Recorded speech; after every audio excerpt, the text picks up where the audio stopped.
The girl, the commander, and the star traveler. In a very old village called Vicus Ventorum, the people lived right by the windy gray sea. They spent their days fishing and farming, but they were always under the watchful eye of the big, serious Roman Empire. In this quiet village lived a kind girl named Lyra. Of the sea Lyra was special. Windswept She was the best at flowers. telling exciting stories, and she knew the name and use for every special flower and plant. Most importantly, she was the only one who still looked after the old Whispering Well, a deep spring where the water tasted like magic and which held a secret, ancient stone at the bottom. Nearby lived a Roman soldier named Commander Lucius. Lucius liked two things: rules and iron. He was loud, he loved being in charge, and he thought any talk of stars or magic was just silly nonsense. He believed only in what he could touch, measure, and I control. will not tolerate this superstitious nonsense. There is no magic in this pathetic well, only mud. A light falls from the sky. One cold, clear night, Lyra was outside, tilting her head back to look at the bright, familiar stars. Suddenly, the silence of the world was broken. The sky made a noise like a huge, booming drum, a deep thrum that shook the ground. A bright emerald streak rushed down, shining with strange colors, and crashed into the deep, dark forest nearby. It was not a fire. The light didn't burn the trees, but just moved them gently aside, like pushing aside curtains. Lyra was not scared at all. She felt a powerful pull in her heart that told her this was not danger, but a visitor. She grabbed her walking stick and hurried into the woods. When she arrived, she found a small clearing where a giant ball of pure, gentle light was resting. It slowly changed colors from purple to gold, and it hummed a quiet, beautiful song, like all the stars singing together in secret. Then the light ball opened, and a part of the glow floated out. It looked like a person made of clear, shimmering energy. This was the star traveler, and Lyra called it Cathara. Cathara didn't talk with a mouth, but spoke with feelings and pictures that filled up Lyra's mind. Lyra saw incredible images: giant, glass-like cities built on floating clouds, oceans of purple light, and other worlds where everything was calm and musical. She saw Cathara's long, long journey through space, but then she saw a picture of a sudden, chaotic wave that hit the ship, knocking it off course. Cathara showed her that its beautiful light ball, its spaceship, was badly hurt. It had a tiny dark crack, like a chip in a favorite cup, and it could not move until it was fixed. The star traveler needed something super clean and pure to seal the crack and make its power whole again. It needed the special, ancient Heartstone that rested at the very bottom of Lyra's Whispering Well. The Heartstone was a rock rich with the Earth's oldest power, and it had never touched Lucius's favorite metal: iron.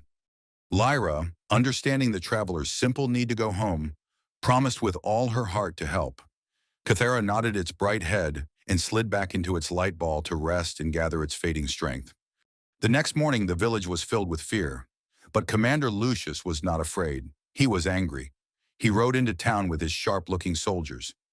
"A piece of metal fell from the sky, and I will find it," Lucius shouted.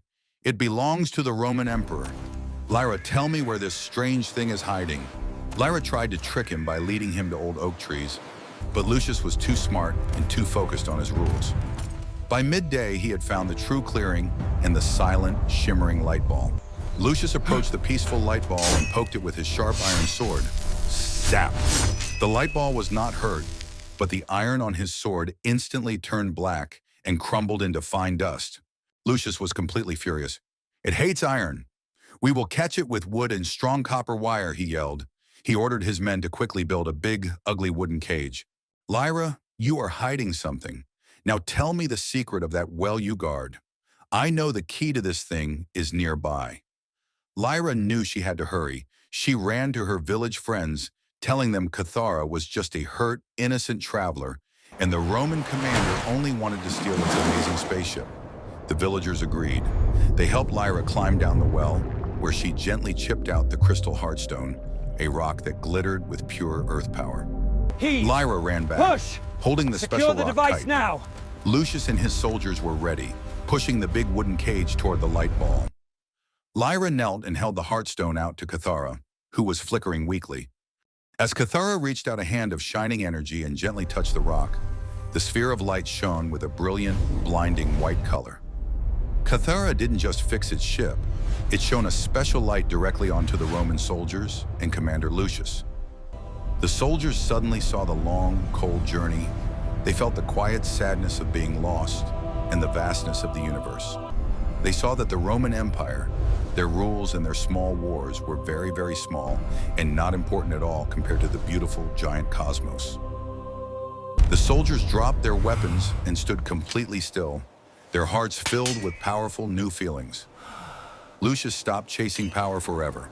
He looked down at his useless iron sword, then up at the bright universe, and realized that being a commander didn't matter anymore. He finally found something bigger than himself. With the Heartstone safe inside, the light ball rose up silently. It went up past the trees, straight into the sky, climbing faster and faster until it looked like a beautiful pearl returning to its home constellation. Before it completely vanished, Cathara gave Lyra a final, loving thought in a small gift. A teardrop-shaped crystal that held all the colors of the stars inside its clear shape. Commander Lucius left the village the very next day.